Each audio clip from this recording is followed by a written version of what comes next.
Hi guys, నా పేరు గంగోత్రి వెంకట్. మనకి హిందీ లాగా ఇప్పుడు మన తెలుగు వాళ్ళు కూడా వెబ్ సిరీస్లు చేయడం స్టార్ట్ చేశారు.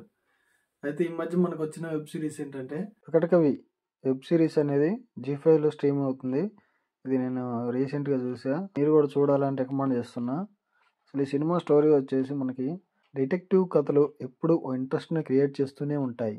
ఈ క్రమంలో తెలంగాణ బ్యాక్డ్రాప్ ఎంచుకొని డిటెక్టివ్ రామకృష్ణ అనే పాత్రతో చేసిన ఈ వికటకవి వెబ్ సిరీస్ చాలా బాగుంది. నాకైతే స్టోరీ వచ్చేసి ఏంటంటే, అమరగిరి సంస్థానంలోని దేవతల గుట్టకి అక్కడ దేవత శాపం ఇచ్చిందని అక్కడ ప్రజలు నమ్ముతారు. అక్కడికి వెళ్ళిన వారందరికీ అంతుపట్టని విధంగా ఏదో జరుగుతూ ఉంటుంది. వికటకవి కథ చాలా ఇంట్రెస్టింగ్గా అనిపిస్తుంది. రాసుకున్న పాయింట్, దానికి అల్లుకున్న బ్యాక్డ్రాప్, తీసుకున్న లేయర్స్ చాలా ఇంట్రెస్టింగ్ అనిపిస్తుంది.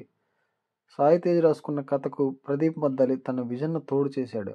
వికటకవి ఆరంభమే చాలా ఇంట్రెస్టింగ్గా స్టార్ట్ అవుతుంది. ఉన్న 6 ఎపిసోడ్స్ చాలా ఆసక్తికరంగా సాగుతాయి.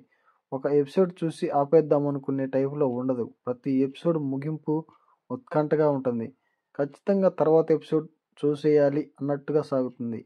అసలు పాయింట్ ఏంటి అన్నది 6వ ఎపిసోడ్లో పూర్తిగా రివీల్ అవుతుంది. సో చాలా బాగుంటుంది, ఇంట్రెస్టింగ్గా. మీరు కూడా చూసేయండి.